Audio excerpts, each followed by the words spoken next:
Hey friends, it's Michelle. In this week's episode, there's some sensitive subject matter that we touch upon where our guest today, who's discussing burnout, also shares how she almost took her own life as a result of the burnout she was experiencing.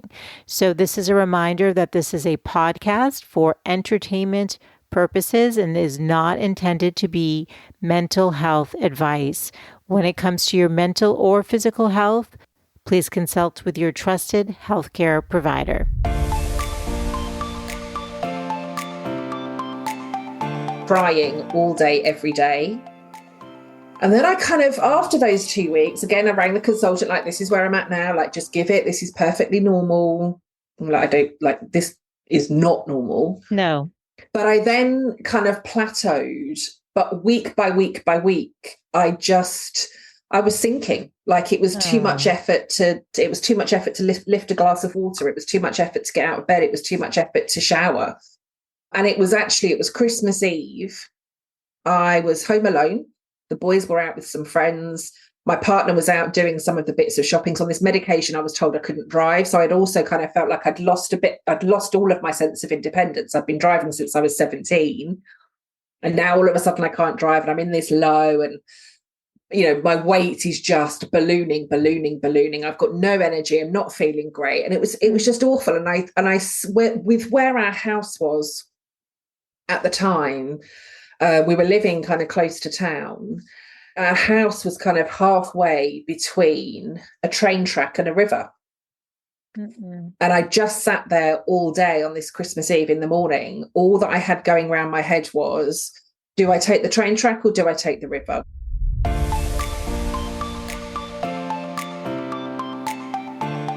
Hey friends, welcome to the Good Life Podcast, a show for women in midlife who want to live happier, healthier, and more meaningful lives.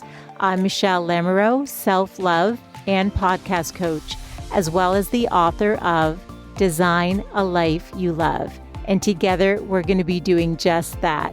Each week, I bring on world-class experts, authors, entrepreneurs, and also do solo casts with the intention of giving you the time and space to think about what you really desire in your life. I'm so glad that you're here.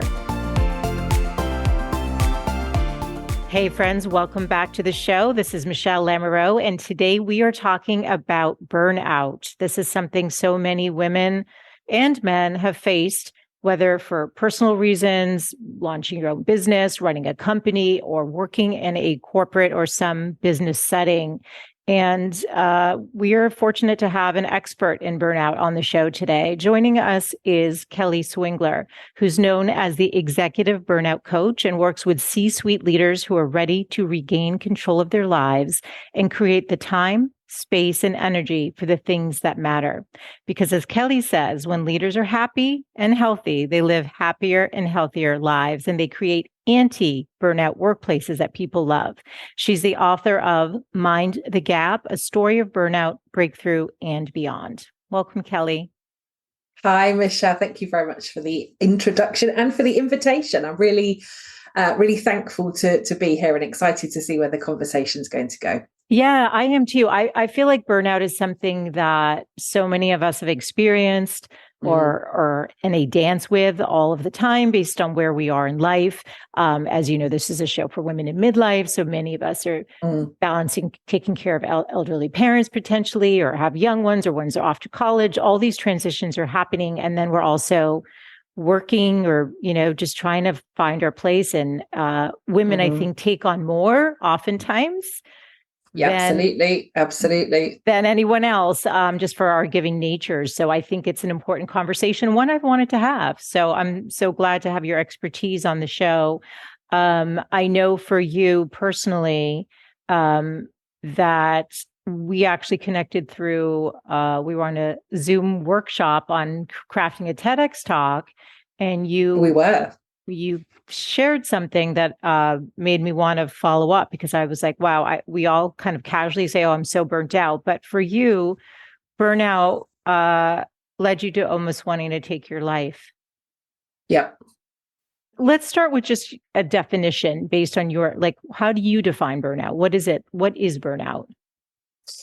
Yeah, so I suppose the official burnout that was coined in kind of 2019 by the World Health Organization talks about it as this workplace kind of syndrome, and they talk about it being chronic workplace stress, but they really talk about it kind of being like withdrawal from work, disengaging from work, all of those sorts of things. But I think the more that I have come to learn about it, I've been through it twice. I have researched and studied and done absolutely everything that I can. And actually, both my burnouts occurred before the World Health Organization declared it as this thing. So I suppose if I start off by kind of talking about a scale, I see us very much on this scale. And I think at one end of the scale, we have like exhaustion, fatigue, overwhelm, needing a bit of a break. And this is where we can, we take a day off, right? We have a spa day. We do something for ourselves. We grab ourselves a bubble bath and maybe a catch up with our girlfriends. And we maybe decide that we're leaving all of our family for a weekend and we just want to go away with the girls for a weekend and we want to chill, or we want to do something lovely for ourselves.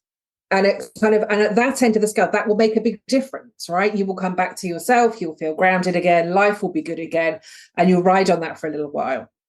As we then kind of move along, we get to the middle of this scale, and this is where we get to the point of stress kicking in.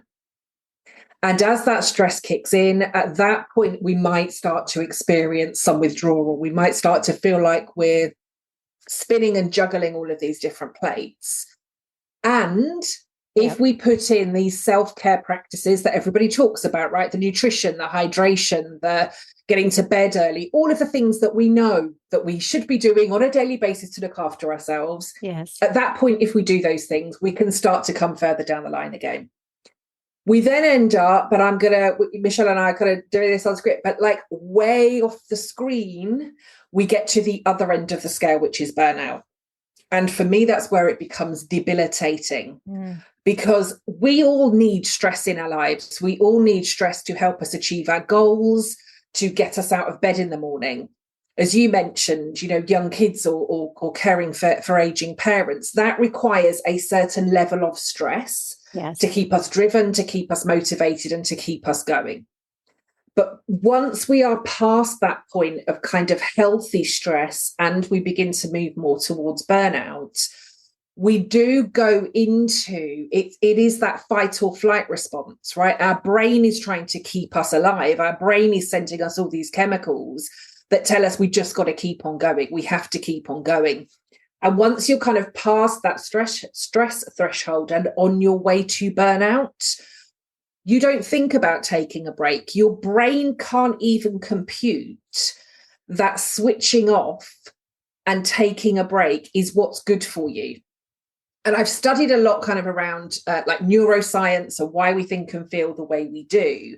And again, if we think about it, kind of way back to kind of caveman and cavewoman, we were on red alert all the time, right? The caveman was looking after the village or looking after his tribe or doing whatever it was he needed to do and then going out to hunt. Yes. And whilst he's out hunting, if he then comes across a wild animal, he's not looking at that wild animal and thinking, do you know what? Now is the time for me to just sit down, grab some lunch, have a chat with my friends and just see what's happening, right? He's thinking, how do we catch this? How do I stay safe? How do we catch this wild animal, so I can then take that back to the village and do whatever it is that we need to do. And really, that's the prehistoric part of our brains that is trying to keep us safe. It's telling us it's not safe to stop. Because what happens in our body and what happens in our brain is that we're in absolute crisis mode, right? We have to keep moving in order to stay alive. And so we keep pushing and pushing and pushing and pushing and pushing because our brain is telling us that's how we stay safe. And it's at that point that it does become really severe chronic stress. And chronic stress is high levels of stress that we have been living with for a prolonged period of time. Burnout can take years to get to, and it can take years to recover from. And again, lots of the research out there is telling us that burnout can have the same impact on our brain, on our prefrontal cortex, the part that you and I are using to have this conversation together, the part that we use to relate to everybody within our lives. Yes. But burnout can have the same impact on our prefrontal cortex as trauma. Wow. And so again, as we're coming out of it, our decision-making ability, our ability to relate to other people, our ability to be able to really relate to ourselves can be very slow. It can be very hindered. We can feel very isolated. And again, almost like we're constantly looking for red alert, right? Where is the next danger? What do I now do? And we can also lose a lot of interest in everything in life, like literally lose interest in everything. From my perspective, and you mentioned there that the kind of life ending, which we can come on to, but like I talk about this a lot, but my first burnout made me very, very seriously ill. I was in and out of hospital for 7 months. Wow. I had to have 2 operations ultimately within 48 hours for 2 really physical health conditions because of the stress that my body had been under. Wow. I am still living with one of those health conditions as a result of what I had put my body through in terms of that stress. I now live with a serious mental health condition. I live with bipolar as a result of both periods of burnout that I went through. And yeah, my first burnout made me seriously ill. My second burnout quite literally almost killed me. As you said, I did not want to be here. And so for me, we talk about, I see a lot, and I think lots of people do it with the very, very best of intentions. But I think when we are like, oh, like we're so burned out, or I see all of this marketing, right, coming into 2023, and I did a lot about this, but I saw loads of, small businesses, large business, talking about, but 2020, burnout free 2023, because it had a brilliant marketing ring to it. Yes. And yet what they were selling was accounting software. Oh, for goodness or sakes. They were selling diary management, or they're selling all of this stuff. And of course, that can help you stress less and make you feel more organized. Yeah. But when I see it in that context, I just think like you do not understand the severity of what we're talking about, because if you did, it wouldn't just be a lovely little marketing caption for you. You would genuinely be taking it serious and using some other word to focus your energy and attention on. Wow. Okay. So a few things I want to unpack from what you talked about. Right. It should never be minimized. And you're right. I think we do kind of say, oh, I'm so burnt out. And, we do potentially minimize that. And you walked us through a scale of somebody who can sort of recover, and they're really not there, to a total tipping point where people are depressed. I mean, if you're saying there's no joy in life, you talked about the neofrontal cortex, which I learned, having a teen. You learn that kids can't regulate because they don't have the executive functioning skills that come from that part of the brain, apparently. Obviously, I am not a neuroscientist, so if anyone out there is and listening, and I'm not saying this quite right, feel free to send me an email. But that was my understanding of it. They used, a more primitive part of the brain. And it makes me wonder, if that part shut down, then no wonder you can't think, gosh, I really need to just set some boundaries here. I really need to unplug. I really need to really protect and care for myself. Yeah. So you talked, Kelly, about 2 times. So when was the first time and when was the second? And why do you think after the first time you didn't get the wake up call? I've done all of that work, Michelle. So so the first time was 2013. I was 32 years old. Yes. I had been in my current role for just over 2 years. I had been recruited, and I think I still hold the title, but I had been recruited as the UK's youngest HR director at 30. I was in an organisation with almost 4,000 people. I had a team of 43. I was commuting into London every day, right? It's every girl's dream in the UK, working in the big city.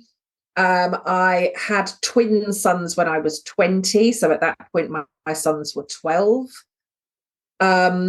And I, up until that point, I'd loved my job. I had kind of over an 8-year period, I'd had 7 promotions. I'd added more than £100,000 to my salary. On paper, life looked perfect. I had the house, I had the big family car, I had the sports car, the all-inclusive holidays, the red-soled shoes, designer handbags, all the bling that you could ever imagine. Incredible figure, lots of health, lots of vitality, you know, 2 happy sons, happy marriage, perfect life on paper. Yes. And for the role that I was headhunted into, and I think that's the bit also that I just think, like, this organization asked me to go to them, and I did. It sounded, I knew that it would be a challenge. Yes. But I also think when we are in, or, you know, a lot of the time at any point in life, I think if we are given 2 options of a job, one where we're just going in to be the caretakers, right? Everything's running smoothly. We don't need to change anything. Everything is perfect. And we just literally got to go in and caretake that role, right? And get paid all of this money, versus a role that's a real challenge, where we need to roll our sleeves up, get stuck in, turn it around, get the accolades, you know, be the one to make it all happen. Yes. And so I knew it was going to be a challenge, and I opted for the difficult role. But I'd been in difficult roles before. I think what I hadn't realized in this one was just how toxic the workplace was. And by that, I really do mean the executive team. But the executive team as a whole were not that bad when I went in. I had an incredible boss that I was reporting into, and she was amazing. Like, in terms of boundary setting, she was very clear in, I work, because she would kind of leave at kind of 4:30, go and have dinner with her son, who was at university in London, and then she would pick up work again later in the evening. But she would say to me, just because I'm emailing you outside of office hours, you don't need to respond. This is how I work. This is how it works for me. My priority is dinner with my son every day, and this is what we're going to do. Wow. She was incredible. And I also, when it came to salary negotiations for the role, and again, you think, having worked in HR, I would know my stuff by now anyway. Yes. But I knew that this was a step up role for me. And when I was talking about, I had a conversation with her actually about the salary, and there was like a £20,000 difference between the lower end of the salary and the higher end of the salary. And I went in with, well, obviously this is a role that I've never done at this level before, so I'm happy for the lower end of the salary. Yes. And she said, I'm going to ask you again what salary you would be comfortable with. And I was like, well, obviously it's a job that I've never done before, so I'm happy with the lower end of the salary. And she said, you do realize from day one, people are going to be expecting you to be able to do this job regardless of whether you've done it before. So unless you tell me that you want the higher salary, I don't think we can move this conversation forward. And I'm like, I don't think I'm worth an additional £20,000. And she gave me it. Kelly, She coached me in that moment. Yeah, she coached me in that moment. Awesome. That's unusual. And she made me see what I needed to see. Wow. And she was amazing. And then I was in that role for about 3 months. They made the decision, which had clearly been going on way before I was there, but nobody had told me. And they were restructuring the exec team, and she took voluntary redundancy.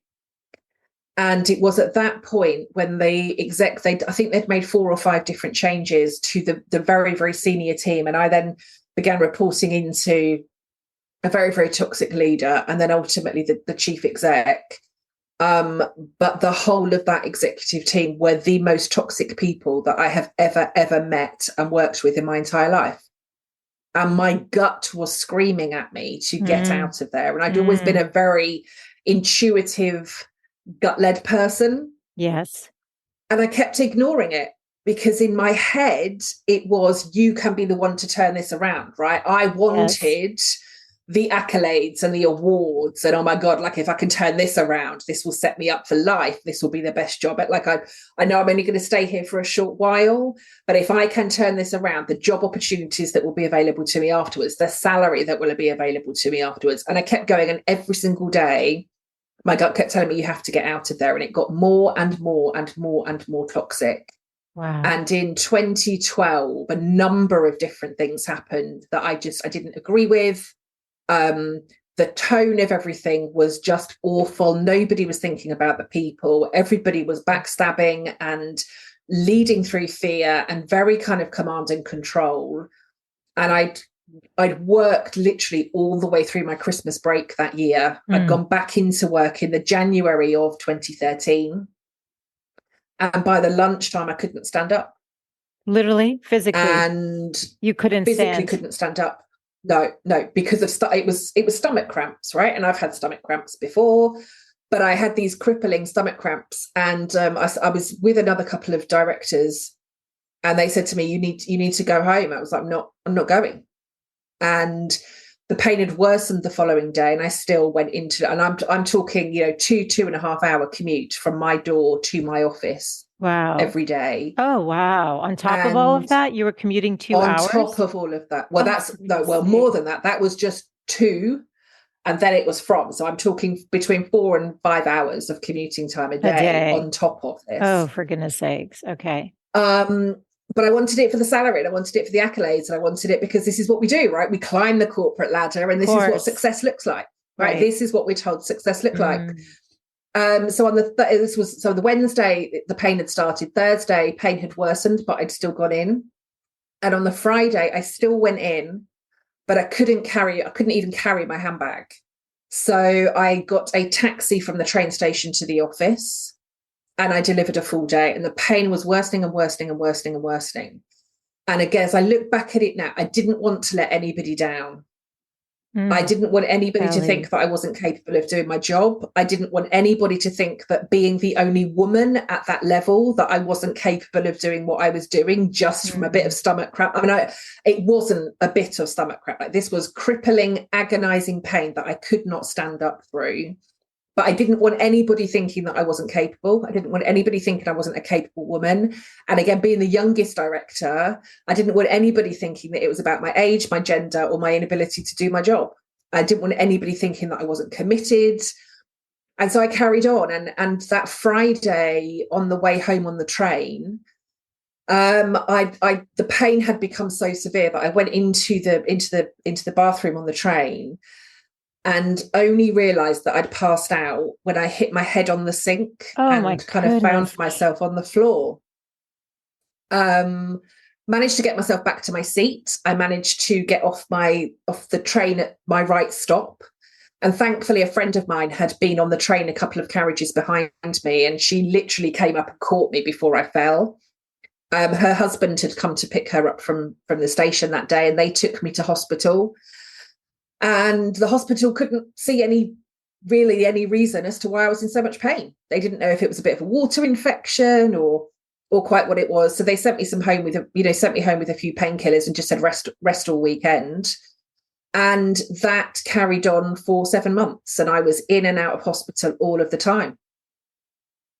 Nobody could give me a definitive answer. Nobody could give me a definitive response. And without that response, without somebody saying to me, this is what is wrong with you, I began to think, maybe I'm just over exaggerating this. Maybe it's all in my head. Like, surely it can't be this bad if they can't work out what's wrong with me. And I joke about this now and kind of try to make light of it. But it's not. But I don't know if you or any of your fabulous listeners are or are fans of Friends, TV series Friends. Of course, and there's that one episode where I think Janice says to them in the coffee shop, and Janice says, what would have been like, imagine what if life could have been different for you, right? And they're in different relationships and they're doing different things, but there's that one where Phoebe is then this high-powered executive, right, with the bob and the power suit. I had the bob and the power suit, right? But of course, while she's in her hospital bed, she's there typing away on her laptop and shouting down her mobile phone and smoking in the bathroom of the hospital room with all of the smoke coming from the door. I mean, other than the smoking in the toilet, that was me, because I was still capable of working from my hospital bed. And so I would work from my hospital bed. And when I wasn't in hospital, I was at the office, and I was still commuting into London. I was still doing my job.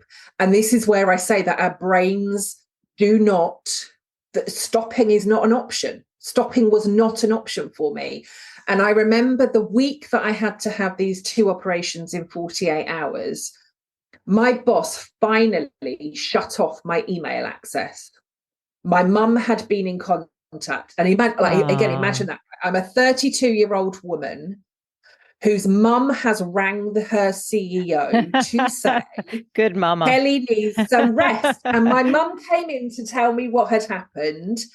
And she said, you've got an hour left on your emails, and then they're cutting off your email access. And I screamed at her, like, how dare she do that to me? How dare she interfere in my career? How dare she do all of this?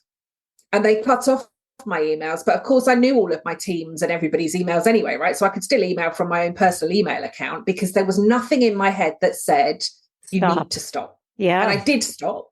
Yeah. But so I was coming out of these operations. What were the operations, Kelly? What did they operate for? So one was an endometrial ablation. So I had developed quite severe endometriosis as a result of it. And that endometrial ablation sent me immediately into menopause. So I went straight into menopause at 32. Oh, wow. Straight after that operation, which came with its own complications, because it took me 10 years, almost 10 years, 8 years to get any doctor to listen to the fact that I believed I was menopausal. So that's come with its own issues over the last 8 years. And then I had to have, and I can never remember the word for it, but I then had to have an operation to deal with Crohn's, because I'd also developed Crohn's as a result of the stress that I had put my body through. Yeah. And so I had these 2 operations, 48 hours, still thought I was fine, right? Still thought I was fine. I could still move, still work, was fine. But the pinnacle moment, and anybody that reaches the point of burnout will have a pinnacle moment. And mine was laying on the sofa, watching mind-numbing daytime TV, like chat shows all day.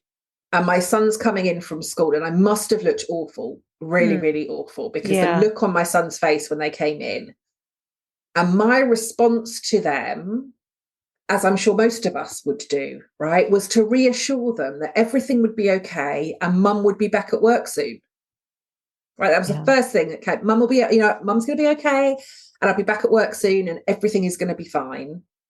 And they came and sat on the coffee table in front of the sofa and said to me, they looked at each other and then said to me, bearing in mind they were 12 years old at the time, my 12-year-old sons, and they said to me, but Mum, we don't want you to go back to work because your job's killing you. Oh, wow. And the heartbreak and heart wrench in that moment was more pain than I had experienced over that previous 7 months, because I could not believe in that moment that I had allowed myself and my job to cause that much worry and upset to my sons. And that was the first time that they'd really said anything, right? They'd been sat next to me in the hospital beds. But of course, whilst I've been in the hospital, I'd mainly been working.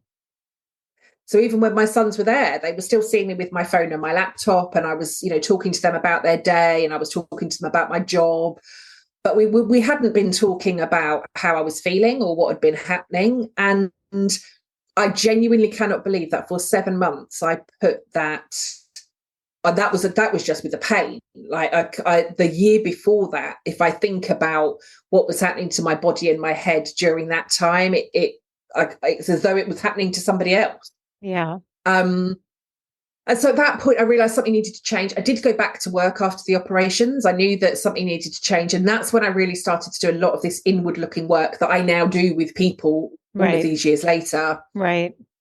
And I decided that I was going to leave corporate. I was going to start my own people and change consultancy, doing the stuff that I loved outside of corporate, because I realized, as many people do as they come through burnout, that sometimes you're just too much of a square peg in a round hole.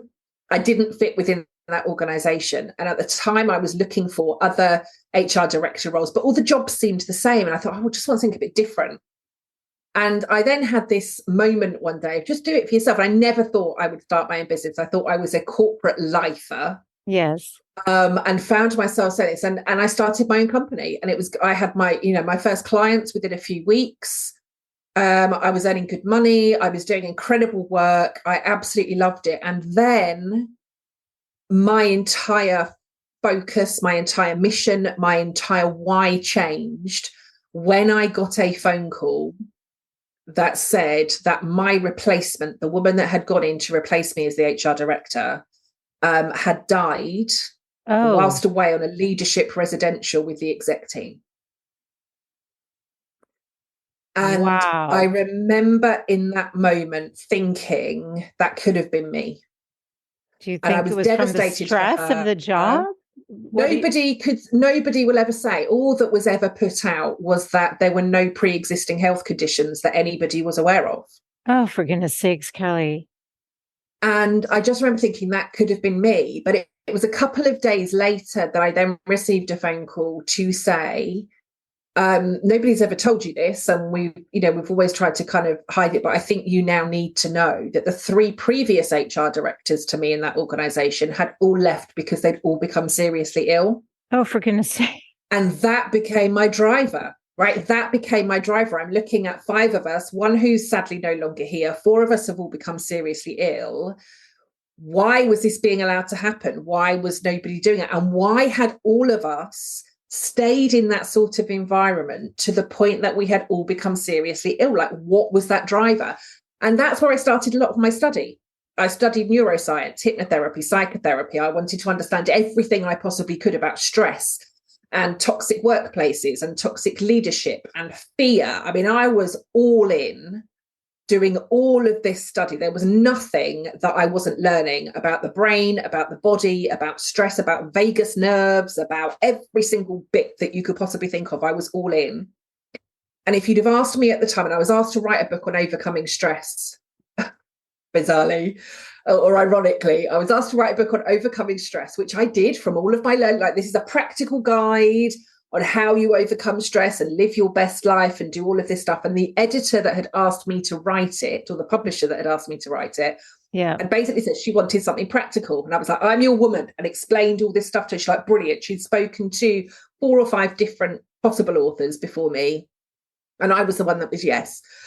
And so again, ironically, I'd written the book on overcoming stress. I'd done all this research, all this learning, all this studying, and then I hit burnout again. And it wasn't until I started to come out the other side of that. And again, I probably had 5 months between not being able to move and wanting to take my own life. That was a 5-month period. And I realized in that time, all of the learning that I had done and all of the people that I had been helping to help them live happier lives, to help them avoid burnout and to help them overcome stress and all of that stuff, I hadn't implemented any of it for myself. Wow. Not one thing. Wow, Kelly. Okay. So again, going to unpack what I've been hearing, because I think this is really important. Toxic workplaces. I think anyone listening, the majority or people are going to relate. Toxic workplaces. You can have, like you said, the best boss. And then if that changes, and you're dealing with a toxic manager, that just, there's no way that everyone around them isn't going to be impacted by that. And it's interesting that, and I don't know, well, me as a woman, I'm going to speak as a woman, but I think that what I was hearing you say too is you didn't want to let anyone down. I know from your bio that you call yourself an overachiever, perfectionist. I mean, obviously you're very driven. And I think a lot of women can relate to that as well. Right before the pandemic, I was asked to give a talk for female leaders, all 7-figure plus CEOs on self-care, and it was called Self-Care for the Modern Female Leaders, what I presented on. Lovely. And yes, and it was interesting to see the women in the room, because one of the other presenters was talking about how she had like a brain bleed. Okay. And she literally, she said, this is, she was sharing her story. She had her cell phone with the brain bleed while they were dragging her out on the ambulance. And she was checking in with her team at like midnight, like because there was something happening the next day and didn't want to let anyone down. Yeah. And, I was sharing the story of another CEO who had shared her story on my show and talking about like this horrible thing that happened. I'm like, do you think the woman went and sought help, or did she go in the office? And they all looked at me like I was crazy. They're like, yeah, of course she went to the office. I'm like, exactly. This is the issue. This is the problem, because it's this sense of responsibility, not wanting to let other people down. You went in with this mindset as, I'm going to change it. It's no different than being in a toxic relationship where you think, I'm going to love this person and make them a better person. You can't. The only person you can change is yourself. And it sounds like ultimately that's where you ended up. But I think the women listening are going to relate to aspects of what you're talking about. And if somebody hasn't been to the extreme of it, you can still understand how wanting to please. You were also in your 30s at the time too, trying to like, follow a model of what success looks like without even knowing maybe what your model of success was, right? So you were just stuck in a system. And I think a lot of people are. And you also can get stuck in the trap of like, I make a lot of money and I've got a family, or even if you don't, like, I don't want to give up this lifestyle. And so why am I complaining? I mean, for you to be in that much pain for 7 months and just pushing forward. And then also we'll go back to what you said about the neofrontal cortex, where your executive functioning was off. Like you were not able to say, stop. Your mom had to come in. Yeah. I mean, I literally, and even, I mean, I can remember going for, when I had to go for the checkups afterwards, because nobody had mentioned stress. I've not heard about this word called burnout, but both of the consultants, so it was 2 different consultants at 2 different hospitals that I needed to go to for these operations. And I then had to go back with follow-up appointments for them just to make sure that everything was okay after I'd had the operations. And it was at that point that they both said to me, they were both asking about my stress levels. And I'm like, well, I'm not experiencing stress, right? That's what I sat and told these 2 consultants. I am not experiencing stress. And both of them at the point mentioned to me burnout, right? That was the first time I'd ever really heard this word. Interesting. And they started to talk to me about chronic stress and the impact on the body. And I just was like looking at them thinking clearly, and I didn't think they knew what they were talking about. Because if they did know what they were talking about, right, if they had known what they were talking about, firstly, it wouldn't have taken them 7 months to diagnose me, right? Because they would have just been able to do it overnight. So it's taken you 7 months to get this diagnosis. And now you want to talk to me about stress. Like, if I am experiencing stress, it's because I've had 7 months of you not being able to do your job properly, right? There was nothing in my head that thought, Kelly, something has to change. Yes. Until I had that conversation with my sons. That was the thing that changed. So even after 7 months, 2 operations in 48 hours, not being able to work, having my email switched off, really not being able to move my body, I'm still arguing with these consultants, like, you do not know what you're talking about. Yeah. But that's where I was at with my head. Yes. But what's interesting also with your head, it was that you were so in your head that you are so smart, you were going to figure this out. And then what did you say? You didn't do it for yourself. So intellectually, you had all the data, but I knew it all. You knew it all. You had investigated everything down to the vagus nerve, right? And had the relaxation response and what do you need to do? And you were helping other women. And then bam, you hit that burnout again to the point where you just didn't want to continue. I didn't feel like I could continue. I had been, this time they'd put me on some medication to try and ease a lot of the like really, really heightened anxiety that I was experiencing, like ridiculously heightened anxiety. And they put me on some medication. And for the first couple of weeks that I was on this medication, all I could do was laugh. It was like something out of a comedy sketch. It was literally like someone had flicked a switch and everything was funny, right? The Joker from Batman.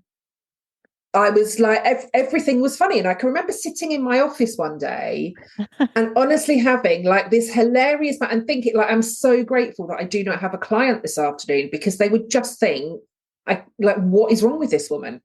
And I went home and just slept. Like, it had exhausted me. Mm. And I rang the consultant to say, this is not normal. Yeah. And the consultant's like, sometimes this medication will take a while to, kind of do its thing. Just give it a couple more weeks, everything will be fine. Yes. So, okay, gave it another couple of weeks. And after having these 2 weeks of a really extreme high, I then went into this deepest, darkest depression and was crying all day, every day. And then I kind of, after those 2 weeks, again, I rang the consultant, like, this is where I'm at now. Like, just give it. This is perfectly normal. Like, I don't, like, this is not normal. No. But I then kind of plateaued. But week by week by week, I was sinking. Like, it was too much effort to lift a glass of water. It was too much effort to get out of bed. It was too much effort to shower. And it was Christmas Eve. And I was home alone. The boys were out with some friends. My partner was out doing some of the bits of shopping. So on this medication, I was told I couldn't drive. So I'd also kind of felt like I'd lost all of my sense of independence. I've been driving since I was 17. And now all of a sudden I can't drive, and I'm in this low, and my weight is just ballooning. I've got no energy. I'm not feeling great, and it was just awful. And I with where our house was at the time, we were living kind of close to town, and our house was kind of halfway between a train track and a river. Mm-mm. And I just sat there all day on this Christmas Eve in the morning. All that I had going around my head was, do I take the train track or do I take the river? Well, you won't be able to reach the train track because you'd need to climb up onto the bridge. You're not tall enough to climb up onto the bridge. So that's not going to be an option. Okay, so I need to go into the river, but I can swim, right? What do you then do if you can swim in a river? Like, how do you make that happen? And then it was, just carry a step ladder to the bridge. And then you could climb up. Wouldn't I look really stupid climbing up on a step? Like, you're not going to be here anyway. Like, who cares if somebody sees you with a step ladder? Yeah, but people might stop me on the way. And then it was like, so what would I do? Okay, so I'd need to put on a really heavy coat, and I'd have to put stones and big stones in my pockets so that as soon as I got in the river, I'd start to sink. I had all of this going around in my head. But I will say, on that day, I do think that's, whilst I hadn't done a lot with it, or hadn't done anything with it up to that point to help myself, it was on that day that all of the training that I had done about the brain and the part of the brain that I needed to be in, that was the day that it kicked in, because I knew that I didn't want to end my life. I just knew that I couldn't be in the situation that I was. And I knew in that moment, the more that it kept going round and round and round and round in my head, I knew that I just needed to get into a different part of my brain. And so I rang my partner and I said to him, I need you to come home now. This is what I cannot get out of my head, and I need you home now, because I'm worried that if I cannot get this out of my head, I'm going to do something. And he was home within about 15 minutes, and we sat and talked for hours. We talk about with mental health, like finding someone that will talk to you. Like, he listened to everything that I was saying. No questions, no, don't be so stupid, no anything. He just talked, I talked, and he listened. And when I then kept saying to him about it, and he kept saying, well, you're not going to do it today, are you? It would ruin Christmas for the boys. Okay, no, so I won't do it today, I'll do it tomorrow. Well, you're not going to do it today or tomorrow, because tomorrow is Christmas Eve, Christmas Day. You're not going to do it on Christmas Day, because you'd never want the boys to know that Christmas Day was the day that Christmas Day, we're not going to do it. Okay, no, so Christmas Day I won't do it. So what about Boxing Day? Well, it's still a bit too close to Christmas, isn't it? Right, we've got family coming round, so I don't think that would be a good idea either. And we kept on talking, and every time I would come up with a day, he would then say, and well, it's not a great day either, is it? Because of X, Y, or Z. And at the point that we got to the 13th of January, my brain clicked, and I was like, I just need to stop taking that medication. And I never took another pill. Yeah. And I rang the consultant, left a message on the voicemail to say, I need to speak to somebody. Yes. And I didn't get to speak to the doctor until I think it was something like the 27th or 28th of December. and explained to him, and he said, you've done exactly the right thing. And I've never been medicated since. Even now I have my bipolar diagnosis, I still do not medicate, because I manage my life through sleep, exercise, nutrition, staying hydrated, and doing all of the stuff that I know. I work with an incredible mental health team. I work with, counselors, therapists. I work with an Ayurvedic coach. I work with a personal trainer. I'm working with all of the right people to help me with my body and my mind. Yes. And whilst, I still struggle hugely with my weight, I went for a health check yesterday afternoon. I have to have those done regularly. My blood pressure's fine, my cholesterol's fine, all of my body levels are all fine. I'm just carrying this excess weight. And if it means that I have to stay carrying excess weight, but seemingly healthy for the rest of my life, then that's what I'll do. I live with the conditions. I do say I live with them. Like, I never say I am bipolar. I don't say that, I am Crohn's. They're just things that I live with. Yes. They're things that I have to manage. They're things that I have to keep on top of. And sometimes my energy sucks. It's like rock bottom. And sometimes it's sky high. And I recognize that we're all in cycles. I do what I can. I'm still here. I'm happy and grateful to be here. I'm grateful for the work that I do. I'm grateful for the people that I work with. And it's those things, that make me so passionate about the work that I do. I mean, when I'm kind of talking to audiences on stage or, podcasts such as this, I genuinely believe now that I had to go through it twice to ensure that nobody else went through it. Mm. Because we can all do the textbook, right? I can do the textbook of Michelle. This is what you should be doing. Let's tick the boxes every day. Yes. That doesn't mean you're living a happy, healthy, or fulfilled life.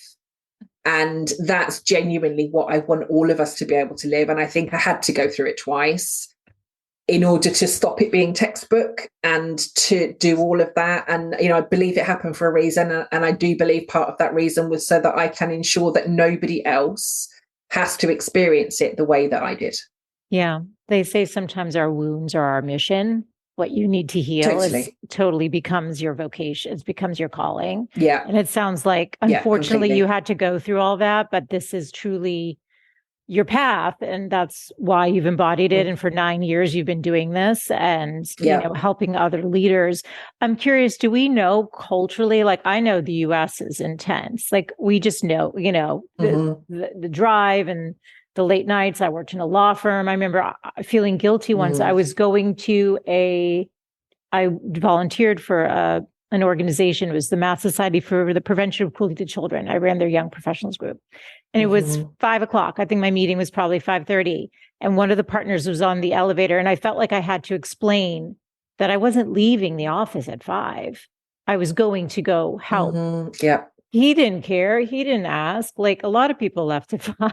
I just never did. I worked 12 hours a day. That's just what I did. And I loved it until I didn't. Right. So when the founder passed and the culture changed and it became a very toxic place, I stayed out of loyalty for 1.5 years, even though my soul was saying, you got to get out of here.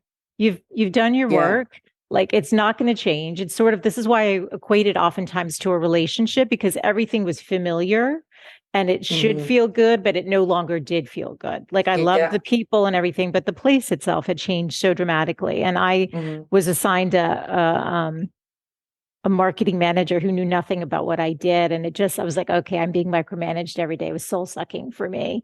But you have to eventually go. It took me 1.5 years till I gave myself permission. Like, I paid my dues in a way, like in honor of the founder who I respected and appreciated, because I was one of the youngest marketing directors in the country. And when I was 27, when they gave me that role, there were very few marketing directors of any law firm. And so I was sort of pioneering too. So I can relate to a lot of what you were talking about there. And well, let's talk prevention, because you said you manage your, issues now through a variety of things. First, I love leaving women with takeaways, specific, tangible things. So give us some of your top tips on that prevention. Now we're going to talk prevention.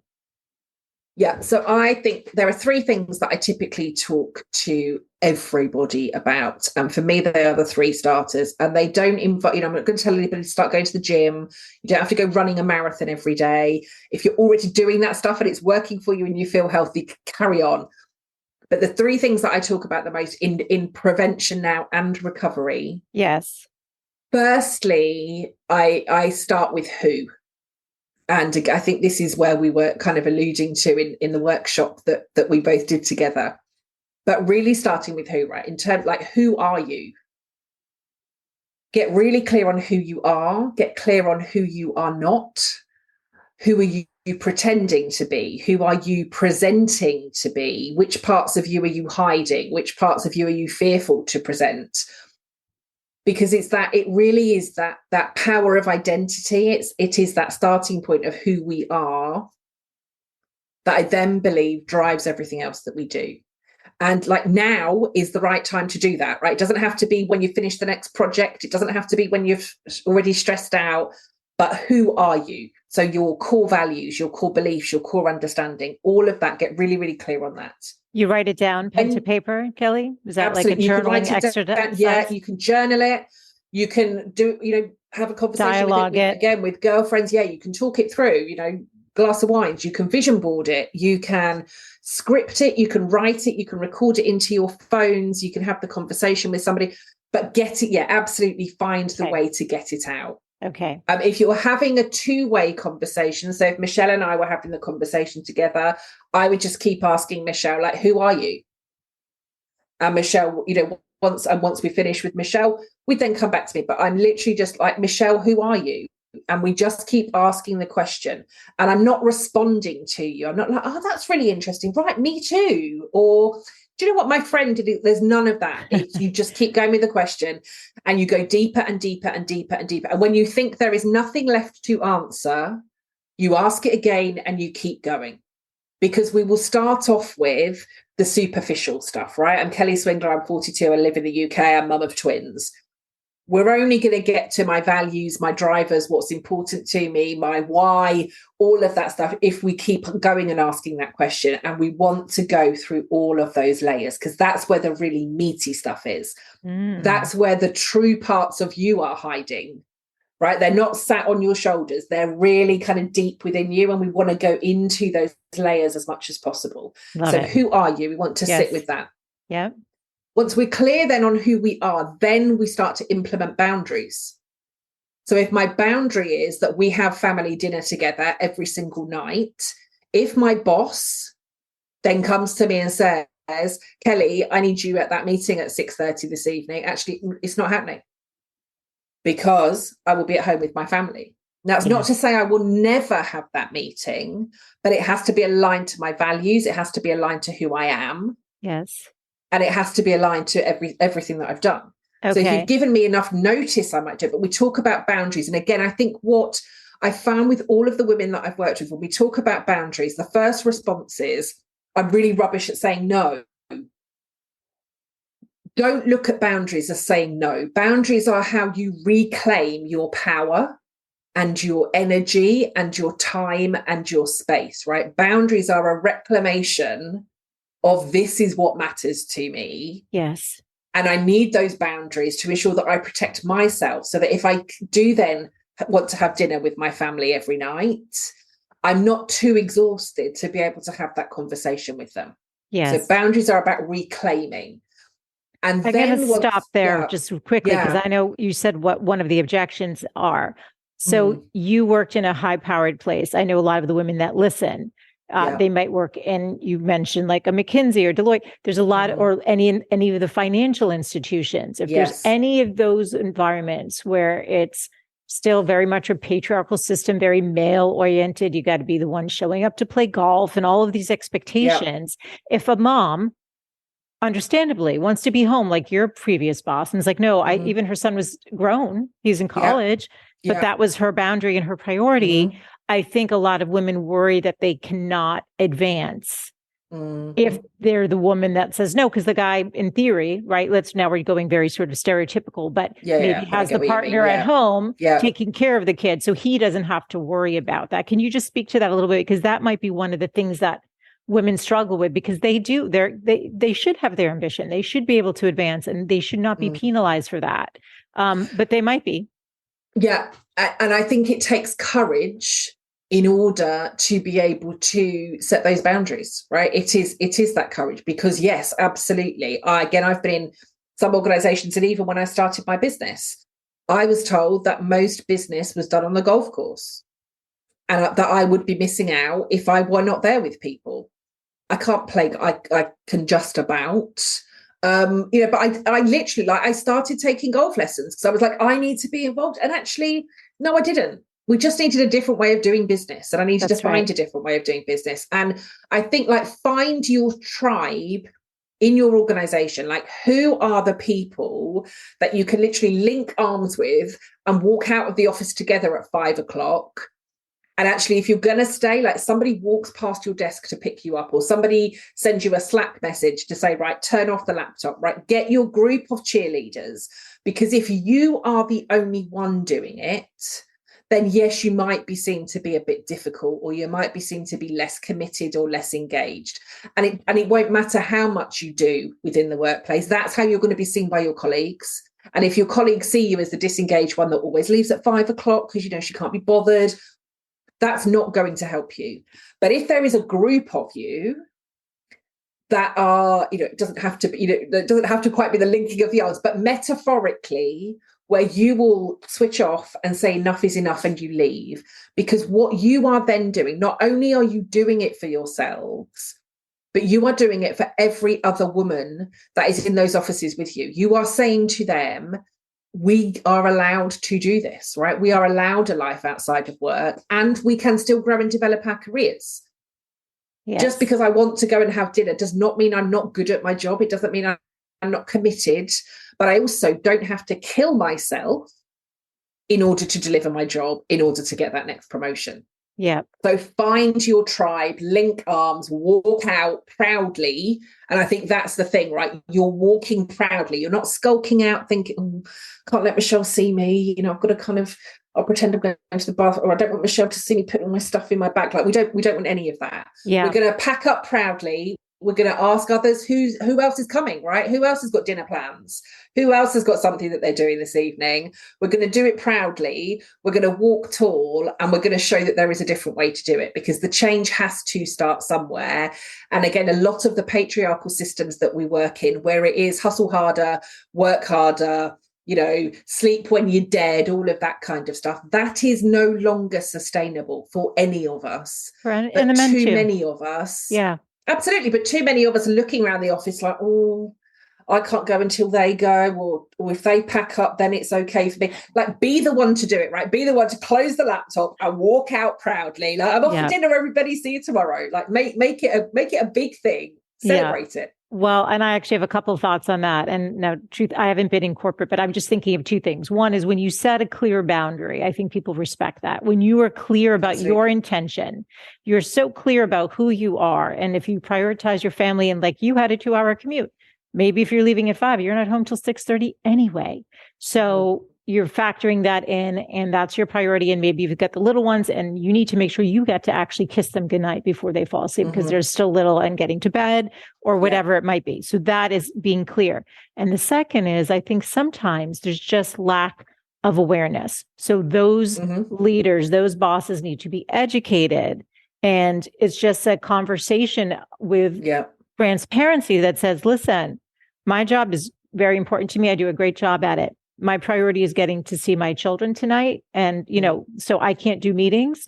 I can pick up with you if you're willing to at 8:00 at night, like your boss did, or this is going to have to happen between these hours. It's, this is the reality as a woman who's the primary caretaker at home or something. Totally. I just, and the communication there that you said is absolutely key, because again, I can set a clear boundary. Yes. But if I never communicate it with anybody, and you don't know it's my boundary, you're probably going to keep crossing it, and then all I do is get really frustrated because, Michelle, you keep overstepping my boundary, and resentful. What are you doing? And you're like, I didn't know it was there. And again, I think if we another film, there is the Sarah Jessica Parker. I don't know how she does it. If that film, how she does it all or whatever. How does she? But it's at the end of the film where she has decided that she has set herself a boundary, and she communicates it with her boss when he says, you are going here. And she says, no, I'm not. And he's like, you are going here, as though to say to her, like, if you want your job, you're going to listen and do as I say. And when she sets that boundary, everything changes for her in a really positive way. Now, I'm not going to say, we don't all live in the fairy tale film world. But when we set the boundary and communicate it, nobody else can say to us whether that's right or wrong, because that's our boundary. You have to be clear and really embody that truth. Okay. And so what's the third one? This is really good, Kelly. What's third the third one is then, so we get really clear on who we are. We set the boundaries. And again, we're setting those boundaries that are aligned to our core, who I am. Once we've done those two things, then we create the time for ourselves. So that might be bubble baths, spa days, dinners with the girls, an hour to just sit and do nothing, 10 minutes to drink your coffee in the morning, or whatever your drink of choice is. It could be, a weekend away. It could be a retreat. It could be 3 10-minute slots a day where you get to sit in a corner or cry or put your favorite music on or do whatever it is that you want to do. But when you know who you are and you set the boundaries, you then know the time that you need to create for yourself every day to allow you to live your best life, whether that's pre-burnout, post-burnout, nowhere near burnout. Who am I? What boundaries do I need to put in place? And what's the time that I need to take for myself? Actually, it's really important to me, based on my values, that I do have 10 minutes to myself every morning, sat in the garden with a cup of coffee, so that I am relaxed, calm, polite, focused, whatever it is I need to be when the rest of my family get out of bed, or before I leave for the office. Right? This is how I want to start my day, because it's important to me that I am aligned to my values. Or it's important to me that I do take a lunch break, because one of my values is, integrity. And therefore I want to be ensuring that I'm always doing the right thing or saying the right thing. And therefore, in order to have the right energy going into my afternoon of meetings, I need to ensure that I've taken a break. Because if not, I know that I can be a bit snappy, or I know that I don't listen, or I'm not present, or I'm not focused. So therefore, it's really important to me that I take my lunch break every day. And then that time feeds into your boundaries, but it's all aligned with who you are. It's not because of what anybody else does. Michelle and I will likely have very, very different daily routines. But again, we want to ensure that they're aligned to our values and aligned to who we are. And I can't argue with that. Like, Michelle, you shouldn't be doing that. Well, actually, I am doing that because it's aligned to my values, right? And it's important to me. Yes. And that's then how we start to create that change. And this has been such a rich conversation. I mean, and it's such an important one because, like we said, I mean, everyone's felt some level of the scale of it, and hopefully not towards the tipping point, but hopefully if you are there, this gave you something to help you. And just even with these 3 steps, this is the way towards prevention, because this is ultimately what we want. And obviously we've seen, even with people reintegrating into the corporate world, hybrid models, like everything's still kind of in flux. And there is an opportunity to create quality work without compromising your health and integrity and your joy. So where can people connect with you online, Kelly? Where do you hang out? I am most active on LinkedIn, so you can follow me over on LinkedIn, Kelly Swingler. I'm still the only one on there. There are a couple of other Swinglers, but I'm still the only Kelly. So Kelly Swingler over on LinkedIn, or you can, I've got some resources, blogs, podcasts, any kind of resources that may be helpful. If there's anything that's particularly triggered today, you'll find all of that over at kellyswingler.com on my website. Perfect. And the show notes for today will be over at thegoodlifecoach.com. Be sure to share this one with friends. I think this was an important conversation and so much to take away from it. And it becomes almost like an invitation for somebody who's feeling this way to feel more safe, maybe dialoguing around it, because there's no shame in it. It's just a matter of acknowledging your truth and working towards what ultimately allows you to live your best life. So, Kelly, such a pleasure having you today. This has been such a great conversation. Thank you so much for your time. Thank you very much for the invitation. You can probably all tell I can talk about this stuff forever. So I do hope it's been a value to your listeners. For sure. No, it was a fantastic conversation. Thank you, Kelly. Thanks so much for tuning in today. I hope you gained some new information or inspiration for your life. That is the essence of this show, is to really wake up to what's possible for you, to reclaim your beautiful voice, and to really learn to love and prioritize yourself. So if you gained any value from any of the conversations you've tuned into, make sure to subscribe on your favorite podcast player. You can do that right now on your phone. And please do consider leaving a rating and review if you have yet to do so on Apple Podcasts. It's actually how more women can find the show, and I really want to grow a community of women who are loving themselves and living full on. So thank you as always for tuning in, and I look forward to reconnecting with you next Wednesday. Bye for now.